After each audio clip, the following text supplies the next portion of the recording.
Shalom, saudara yang dikasihi Tuhan. Ada satu program yang menarik yang akan kita bagikan kepada saudara-saudara semua, supaya kita bertumbuh sebagaimana yang Tuhan inginkan, supaya setiap orang boleh menjadi murid Tuhan, yaitu program yang disebut BES, dari singkatan Biblical Enlightening Study Training. Dari sinilah kita akan belajar tentang pendalaman Alkitab maupun teologi yang secara sederhana atau simpel. Nah, kita akan mulai dulu. Saya ajak saudara untuk kita tunduk kepala, kita berdoa. Bapa kami yang ada di dalam surga, yang kami kenal di dalam nama Tuhan Yesus, biar pada hari ini juga Tuhan, kami mau memulai dan kami mau belajar menjadi murid-murid daripada Yesus Kristus. Engkau memberikan kepada kami lidah, telinga sebagai seorang murid, supaya kami boleh mempertajam telinga pendengaran kami, dan Engkau memakai setiap mulut kami. Demi nama Tuhan Yesus, kami sudah mengucap syukur dan berdoa. Haleluya. Puji Tuhan, saudara yang dikasihi Tuhan. Untuk yang pertama ini kita akan bicara tentang teologi proper, artinya doktrin Allah. Nah, kita akan melihat dari poin yang pertama, siapakah Allah itu? Siapakah Allah itu? Kita perlu untuk mengetahui. Kenapa? Karena jikalau kita tidak tahu, maka saudara kita cuma sekedar percaya. Semua akan menjadi Allah. Tetapi kita harus tahu siapakah Allah itu sesungguhnya. Kita lihat bahwa Allah itu adalah pencipta, bukan ciptaan. Ingat bahwa Allah itu pencipta, bukan ciptaan. Kerap kali tanpa sadar kita menjadikan Allah menurut kita. Segala ciptaan-ciptaan yang ada, yang kita lihat, yang kita pegang, bahkan mungkin yang kita bayangkan, jadi itu kita jadikan Allah, adalah sesuatu kekeliruan besar. Justru disinilah Allah adalah pencipta, bukan ciptaan. Kalau kita melihat firman Tuhan di dalam Kejadian 1 ayat yang pertama, dikatakan pada mulanya Allah menciptakan langit dan bumi. Dikatakan pada mulanya, berarti tidak ada yang mendahului Allah. Allah itulah yang awal. Kemudian dari dialah yang awal, kemudian dia menciptakan segala yang ada, yang bisa dilihat, yang tidak dilihat, yang kosong, yang gelap, yang ruang waktu, apa saja yang ada. Kalau kita bicara gelap, tentunya ada ruangan. Kalau kita bicara waktu, juga tentunya ada sesuatu. Tetapi tidak ada, dan Allah itu ada. Kemudian Allah menciptakannya, baik itu terang, baik itu waktu, dan sebagainya. Nah, kita lihat terus ayat Kejadian 14 ayat 22, dikatakan, aku bersumpah demi Tuhan Allah yang maha tinggi, pencipta langit dan bumi. Dan dikatakan bahwa Allah yang maha tinggi, pencipta langit dan bumi. Di sini kita tahu apa yang dikatakan oleh ciptaan Tuhan, yaitu manusia. Apa yang dikatakan oleh Abraham, apa yang dikatakan oleh umat-umat Tuhan, para nabi, tokoh-tokoh besar. Dia tahu bahwa ada Allah yang maha tinggi, yang menciptakan langit dan bumi. Itulah yang diberitahukan kepada kita melalui kitab suci, bahwa Allah itu pencipta langit dan bumi. Itulah bapak-bapak leluhur kita, yang memang dia mengenal Allah, dan dia sendiri mengakui bahwa Allah itu Allah yang maha tinggi, pencipta langit dan bumi. Kita akan melihat beberapa ayat selanjutnya. Mazmur 89 ayat 12-14, dikatakan punya mula langit, punya mula juga bumi, dunia serta isinya. Engkaulah yang mendasarkannya, utara dan selatan, engkaulah yang menciptakannya. Tabor dan Hermon bersorak-sorai karena namamu. Punya mula lengan yang perkasa, kuat tanganmu dan tinggi tangan kananmu. Saudara yang dikasihi Tuhan, di sini kita tahu, kalau kita melihat tentunya bahwa ciptaan Tuhan itu juga menceritakan tentang adanya Tuhan itu sendiri. Jangan sampai kita sendiri, saudara, kita ini melihat ciptaan Tuhan, terus kita menganggap segala sesuatu jadi dengan kebetulan. Coba kalau di satu tempat, di satu jalan raya, di jalanan, kita tidak melihat adanya polisi, tetapi kita lihat ada lampu kuning, ya, hijau, merah, dan semuanya sesuai dengan petunjuk. Apakah bukan berarti, saudara, di situ tuh tidak ada yang mengatur? tentu ada yang mengatur. Walaupun yang mengatur tidak ada di tempat itu, namun semuanya teratur karena ada yang mengatur. Demikian kalau kita melihat langit dan bumi, segala musim-musim semua yang ada, dan semua ada terang, ada gelap juga, ada musim, dan semuanya teratur, di mana bintang satu dengan satu tidak tabrakan, semuanya melalui orbit masing-masing. Saudara, walaupun kita tidak melihat penjaganya, kita tidak melihat seperti kita melihat di lalu lintas itu, tentunya ada yang mengatur, dan itulah dia sang pencipta itu sendiri. Kita lihat terus ayatnya. Kolose 1 ayat 16, karena di dalam dialah telah diciptakan segala sesuatu yang ada di surga dan yang ada di bumi, yang kelihatan dan yang tidak kelihatan, baik singgasana maupun kerajaan, baik pemerintah maupun penguasa, segala sesuatu diciptakan oleh Dia dan untuk Dia. Menciptakan bukan hanya bumi, surga pun diciptakan oleh Tuhan.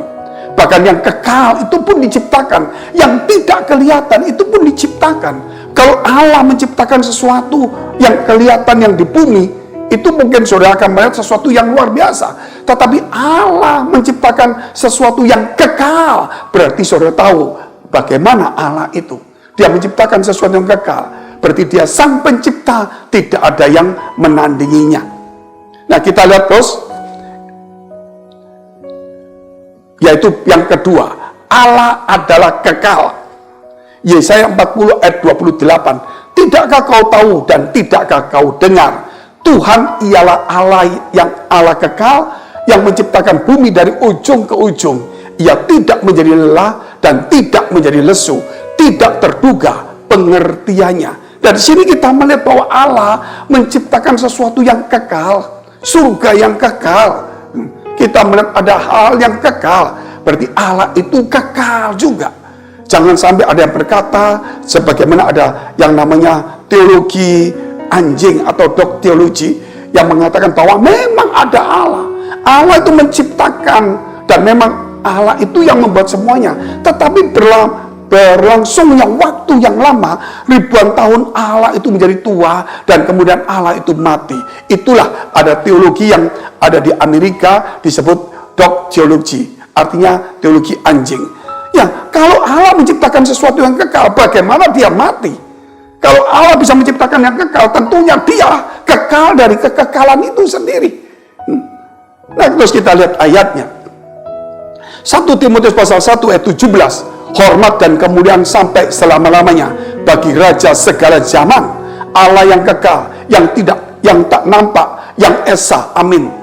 Di sini kita melihat segala zaman, dari zaman apa saja kita melihat Allah selalu menuntun, Allah selalu berbicara, dan selalu hal yang sama. Ketika Dia berbicara kepada Adam dan Hawa, Dia berbicara kepada Nuh, dan bagaimana Dia berbicara kepada Abraham, dan kemudian berbicara kepada Daud, dan seterusnya. Kemudian kita melihat sampai sekarang apa yang Tuhan katakan sama, konsisten semuanya, dan itu berkelanjutan. Apa yang dinubuatkan telah digenapi, dan semuanya itu kita menunjukkan bahwa Allah itu adalah Allah segala zaman, segala pemerintahan. Bagaimana Dia juga mengatakan bahwa pemerintahan ini ada, akan dikalahkan ini, akan muncul ini, akan muncul ini, kemudian akan muncul satu kerajaan yang bukan oleh perbuatan tangan manusia. Pada saat kerajaan yang keempat yang dilihat oleh Raja Nebukadnezar, yaitu sebuah patung yang atasnya emas adalah kerajaan Babel, yang dadanya lengannya perak adalah kerajaan Media Persia, yang perutnya tembaga itu menunjukkan, dan pinggangnya itu menunjukkan kerajaan Makedonia, dan kaki-kakinya ke bawah itu dari besi dan tanah liat, itu menunjukkan tentang kerajaan Romawi. Dan pada saat itulah kerajaan Allah muncul. Yesus muncul pas kerajaan Romawi. Dan ketika Nebukadnezar ini mendapatkan penglihatan yang diterjemahkan oleh Daniel, itu pada saat dia ada Nebukadnezar sebagai kepala, yaitu dari emas itu. Tapi apa yang dikatakan itu terjadi kemudian. Media Persia, Makedonia, Romawi, dan Yesus muncul. Berarti kerajaan, segala kerajaan, pemerintah-pemerintah, semua di bawah daripada kekuasaan, daripada kemahatauan dan kekekalan Allah itu sendiri. Saudara dikasih Tuhan, ketika kita percaya kita akan masuk kepada kekekalan. Kita ada di dalam yang fana. Percayalah kita akan masuk ke kekekalan. Karena Dia menciptakan yang kelihatan maupun yang tidak kelihatan. Bumi maupun surga yang kekal. Jadi ketika kita di bumi, kita akan juga sampai ke kekal. Oleh karena itu, saudara tahulah siapa Allah itu. Dan percayalah kepada Allah itu sendiri. Terus kita lihat ayatnya. 2 Korintus 3:17. Sebab Tuhan adalah roh. Dan di mana ada roh Allah, di situ ada kemerdekaan. Di sini dikatakan juga Allah adalah roh. Oleh sebab itu kita tidak bisa melihat karena Dia roh. Saudara, dimanapun juga Dia ada. Allah itu roh. Sehingga Yesus juga katakan bahwa Allah itu roh. Tidak bisa dilihat, tetapi Yesus yang melihatnya. Siapa yang melihat Yesus, dia juga sama melihat Allah. Karena Bapa ada di dalam Dia. Secara fisik, Yesus itulah yang kita melihat, yang mewakili Allah sebagai roh itu. Yesus itulah fisik Allah yang tidak kelihatan itu, saudara. Yaitu Allah yang tidak kelihatan. Oleh karena itu ketika Allah menciptakan manusia, dalam Kejadian pasal 1 ayat 26, dikatakan, marilah kita menjadikan manusia menurut gambar dan rupa kita. Ketika manusia jatuh di dalam dosa, Kejadian pasal 3 ayat 20 lebih dikatakan, manusia telah menjadi salah satu dari antara kita. Jadi kita diciptakan dengan bentuk yaitu Yesus Kristus. Tetapi saudara, kita tidak bisa melihat Allah, tetapi kita bisa melihat Yesus Kristus. Karena Allah itu roh. Siapa menyembah harus menyembah dalam roh dan kebenaran. Kita lihat ayatnya terus. Allah itu roh, dan barang siapa menyembah Dia harus menyembahnya dalam roh dan kebenaran. Bukan berarti dalam roh terus kita kebatinan, bukan. Dalam roh itu artinya kalau kita bagi dalam dua bagian, yaitu manusia itu punya bagian roh dan punya bagian daging. Sehingga kalau kita mau menyenangkan Allah, kita menyembah secara daging kita, secara fisik kita tidak akan pernah bisa menyenangkan. Tetapi kita bisa melayani Tuhan dengan roh kita. Artinya dari sini kita melihat motivasi hati kita, ketulusan kita, bukan kekuatan saja dan bukan secara agamawi, tetapi kita melihat juga secara roh. Artinya roh yang kedua, artinya roh itu menunjukkan sesuatu yang bersifat kekal. Kalau daging itu bersifat fana. Jangan sampai kita melayani Tuhan menyembah dengan sesuatu yang fana, saudara. Yaitu tentang hawa nafsu kita dengan keinginan kita, ambisi kita. Oleh sebab itu dikatakan dalam roh dan kebenaran. Kebenaran itu firman Allah. Jadi jangan sampai kita bicara roh sendiri terus kita jadi kebatinan, atau kita bicara kebenaran menurut kita. Tetapi apa yang dikatakan oleh roh itu sesuai dengan firman Allah, yaitu kebenaran. Sehingga orang mau banyak menafsirkan, oh kalau begitu kita harus kebatinan. Mungkin ada yang berkata, oh kalau gitu kita harus setengah, ya tidak tahu setengah apa loh saudara. Maksudnya mungkin kita harus mematikan apa, atau mungkin kita pakai berbahasa-bahasa yang tidak dikenal orang. Itu oke, tetapi lebih daripada itu, sifat kita, hidup kita, itu perlu diperbarui. Supaya kita bukan hidup secara manusia daging kita, yang selalu berbuat dosa. Kita lihat terus. Yohanes 4 ayat 8, barang siapa tidak mengasihi Allah, ia tidak mengenal Allah. Sebab Allah adalah kasih. Kita lihat tentang Allah itu. Allah adalah kasih. Pertama, Allah adalah pencipta, bukan ciptaan. Kedua, kita lihat Allah itu kekal. Ketiga, kita lihat bahwa Allah itu roh. Keempat, kita lihat Allah itu kasih. Barang siapa tidak mengasihi, berarti dia tidak mengenal Allah. Banyak orang percaya, aku percaya Allah, Allah itu kasih. Kalau kita percaya Allah, kita harus hidup di dalam kasih. Banyak orang yang percaya Allah tapi hidup dalam kebencian. Mungkin ajarannya ajaran kebencian, mungkin ajarannya kekerasan, mungkin ajaran balas dendam. Saudara, itu berarti belum mengenal Allah atau bukan datang dari Allah. Karena Allah adalah kasih. Kita lihat terus ayatnya. 1 Yohanes 4 ayat 16. Barang siapa tidak mengasihi, ia tidak mengenal Allah. Sebab kita telah mengenal Allah dan telah percaya akan kasih Allah kepada kita. Allah adalah kasih. Dan barang siapa tetap berada di dalam kasih, ia tetap berada di dalam Allah, dan Allah di dalam dia. Itulah kasih.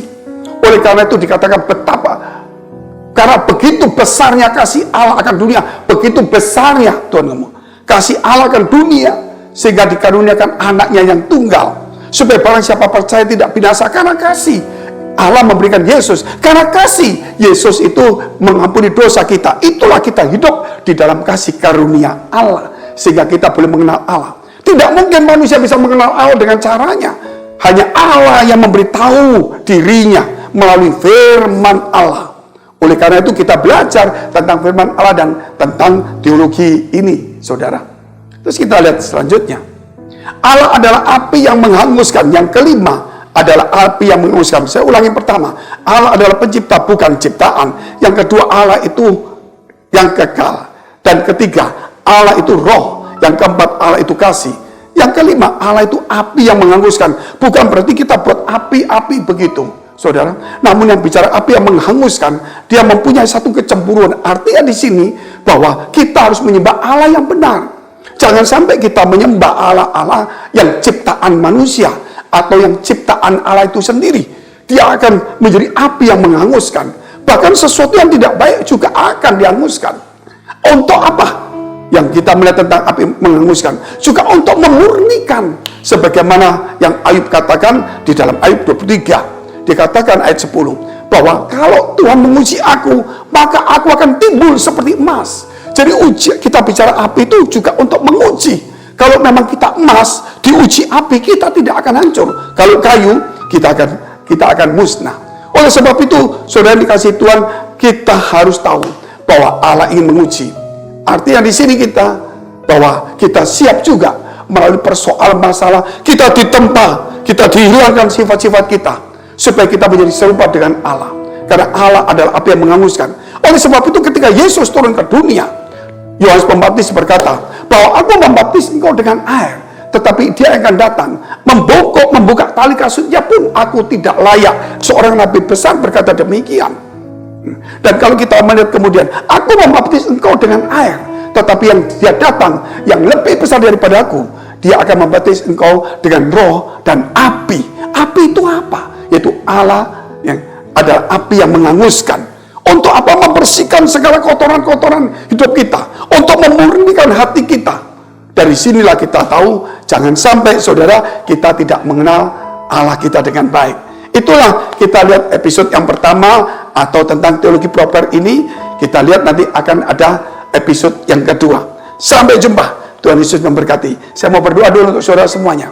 Bapa kami yang ada di surga, terima kasih bahwa kami telah belajar memulai membuka hati kami, pikiran kami untuk membaca firman Allah, untuk mengenal Allah bukan kata orang, bukan menurut pikiran kami, tetapi menurut Engkau yang telah berikan kepada kami. Di dalam nama Yesus, biar kami semua bertumbuh. Haleluya. Amin. Shalom.